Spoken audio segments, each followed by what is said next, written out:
एक पल के लिए सोचिए, अगर मैं आपसे कहूं कि दुनिया में एक ऐसी जगह थी जहां नेचर मर चुका था, जहां साइंटिस्ट ने ऑफिशियली मान लिया था कि अब कुछ भी वापस नहीं लाया जा सकता और जहां लाइफ का अंत तय मान लिया गया था।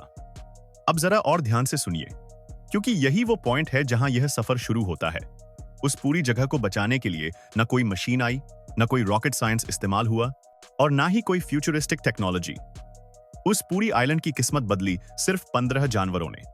और अगर आप सोच रहे हैं कि यह कोई मोटिवेशनल कहानी है, तो रुकिए, क्योंकि यह एक रियल स्टोरी है, डॉक्यूमेंटेड है, साइंटिफिकली प्रूवन है।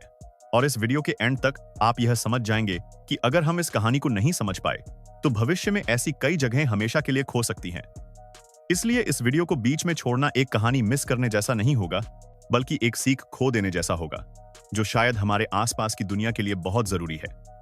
अब सवाल यह नहीं है कि उस आइलैंड के साथ क्या हुआ, असली सवाल यह है कि वो आइलैंड दोबारा जिंदा कैसे हुआ। लेकिन आगे बढ़ने से पहले हमारी आपसे एक छोटी सी रिक्वेस्ट है कि अगर आप हमारे चैनल पर पहली बार आए हैं तो प्लीज इसे सब्सक्राइब जरूर कर लीजिए, और अगर वीडियो पसंद आए तो उसे लाइक करना मत भूलिएगा। एस्पेनियोला आइलैंड, एक स्वर्ग जो धीरे धीरे बंजर बन गया। गलापागोस आइलैंड्स का नाम सुनते ही लोग एक मैजिकल जगह इमेजिन करते हैं, और इसी गलापागोस का एक छोटा सा हिस्सा है एस्पेनियोला आइलैंड। यह आइलैंड बाकी दुनिया से अलग, आइसोलेशन में रहते हुए भी लाइफ से भरा हुआ था।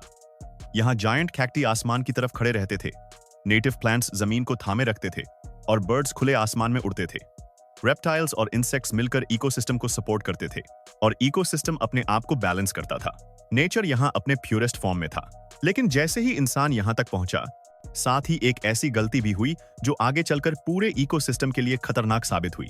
इंसान ने शॉर्ट टर्म जरूरतों को लॉन्ग टर्म कॉन्सिक्वेंसेस से ऊपर रख दिया, और वही इस आइलैंड की सबसे बड़ी समस्या बन गई। द प्रॉब्लम, जब इंसानी गलती नेचर पर भारी पड़ गई। इंसान अपनी कन्वीनियंस के लिए गोट्स को इस आइलैंड पर ले आया। यह सोचा गया कि ये एनिमल्स फ्यूचर में फूड सोर्स बनेंगे और सर्वाइवल में मदद करेंगे। लेकिन किसी ने यह नहीं सोचा कि ये गोट्स आइलैंड के नेचुरल बैलेंस को पूरी तरह बदल देंगे। गोट्स बहुत तेजी से मल्टीप्लाई करने लगे और उन्होंने आइलैंड की सारी वेजिटेशन खाना शुरू कर दिया। प्लांट्स को ग्रो होने का टाइम ही नहीं मिला। इसका असर बहुत गहरा था। गोट्स ने छोटी बड़ी हर प्लांट को ऑलमोस्ट खत्म कर दिया। जमीन बिल्कुल नंगी और इनफर्टाइल हो गई। नेटिव प्लांट्स को ग्रो होने का मौका ही नहीं मिला। वेजिटेशन खत्म होने के साथ साथ सॉइल इरोजन बढ़ने लगी। बारिश का पानी जमीन में अब्सॉर्ब होने के बजाय बहने लगा। आइलैंड की एबिलिटी खुद को सस्टेन करने की धीरे धीरे खत्म होने लगी। कुछ ही सालों में एस्पेनियोला आइलैंड एक ग्रीन पैराडाइज से एक बैरन वेस्टलैंड बन चुका था, जहां लाइफ सिर्फ स्ट्रगल कर रही थी। जायंट टॉर्टोइसेस, इकोसिस्टम के साइलेंट इंजीनियर्स। इस आइलैंड के असली हीरोज थे एस्पेनियोला जायंट टॉर्टोइसेस। ये टॉर्टोइसेस सिर्फ स्लो चलने वाले एनिमल्स नहीं थे, बल्कि पूरे इकोसिस्टम के साइलेंट इंजीनियर्स थे। ये प्लांट्स को कंट्रोल में रखते थे, सीड्स को पूरे आइलैंड में फैलाते थे और सॉइल को फर्टाइल बनाते थे। जब ये चलते थे तो जमीन को शेप देते थे, जिससे पानी रुकता था और नए प्लांट्स ग्रो कर पाते थे। लेकिन गोट्स के आने के बाद टॉर्टोइसेस के लिए खाना कम होता चला गया। उनके नेस्टिंग एरियाज खत्म होने लगे, उनके एग्स सर्वाइव नहीं कर पाए और उनकी पॉपुलेशन तेजी से गिरती चली गई।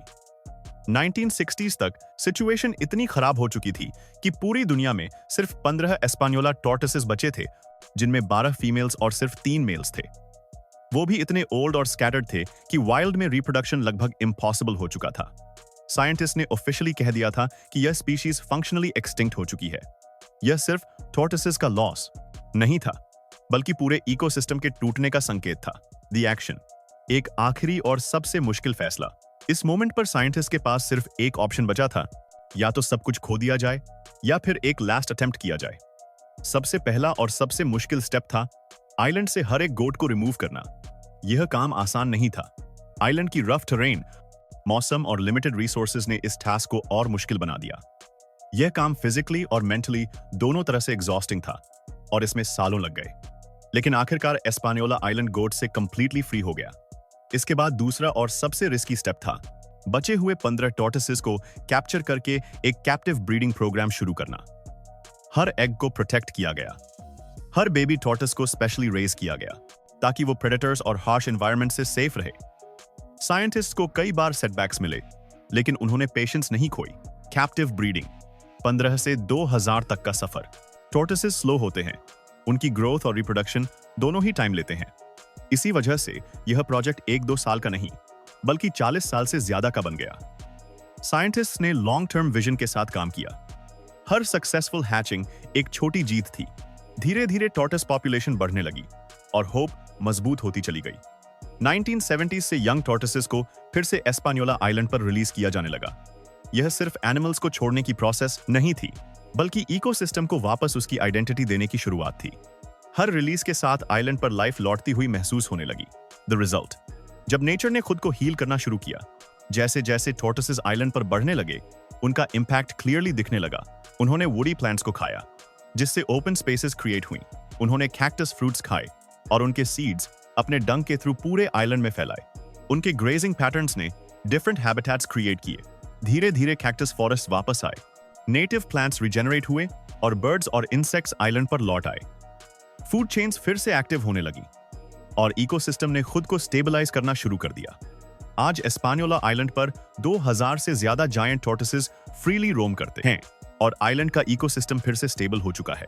यह ट्रांसफॉर्मेशन यह साबित करता है कि नेचर अगर मौका मिले तो खुद को हील कर सकता है। यह कहानी हमें क्या सिखाती है? इस पूरी कहानी का सबसे बड़ा लेसन यह है कि नेचर को हील होने के लिए हमेशा शॉर्टकट्स या मशीन्स की जरूरत नहीं होती। कभी-कभी सिर्फ एक स्पीशीज को बचाना पूरे इकोसिस्टम को बचाने के बराबर होता है। यह कहानी यह भी सिखाती है कि कॉन्जर्वेशन क्विक फिक्स नहीं होता, बल्कि पेशेंस और कमिटमेंट मांगता है। इंसान से गलती हो सकती है, लेकिन अगर इंटेंशन सही हो और लॉन्ग टर्म सोच रखी जाए तो डैमेज को रिवर्स भी किया जा सकता है। इंडियन पर्सपेक्टिव, यह कहानी हमारे लिए क्यों इंपॉर्टेंट है? अगर हम अपने आसपास देखें तो हमें भी ऐसे कई इकोसिस्टम्स मिलेंगे जो धीरे धीरे वीक हो रहे हैं।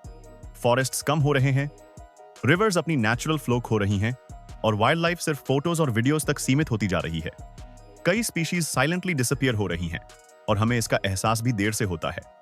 एस्पानियोला आइलैंड हमें याद दिलाता है कि एक स्पीशीज को इग्नोर करना पूरे सिस्टम को तोड़ सकता है, लेकिन सही वक्त पर सही डिसीजन लेने से लॉस परमानेंट नहीं होता।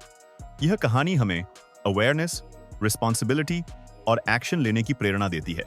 एक सवाल सोचिए, अगर सिर्फ 15 टॉर्टोइसेस एक पूरे आइलैंड को जिंदा कर सकते हैं, तो हम जैसे लोग जिनके पास नॉलेज, रिसोर्सेज और अवेयरनेस है, क्या हम अपनी नेचुरल दुनिया के लिए इतना भी नहीं कर सकते? क्या हम सिर्फ प्रॉब्लम्स पर बात करेंगे या सॉल्यूशंस का हिस्सा बनेंगे? शायद असली मिरेकल टेक्नोलॉजी में नहीं, बल्कि हमारी रिस्पॉन्सिबिलिटी, पेशेंस और इंटेंट में छुपा है। और शायद यह कहानी सिर्फ एक आइलैंड की नहीं, बल्कि हम सबके फ्यूचर की कहानी है। दोस्तों, उम्मीद करते हैं आपको हमारा आज का यह वीडियो पसंद आया होगा। वीडियो अच्छा लगा हो तो प्लीज इसे लाइक करना मत भूलिएगा और अगर आप हमारे चैनल पर पहली बार आए हैं तो प्लीज इसे सब्सक्राइब जरूर कर लीजिएगा।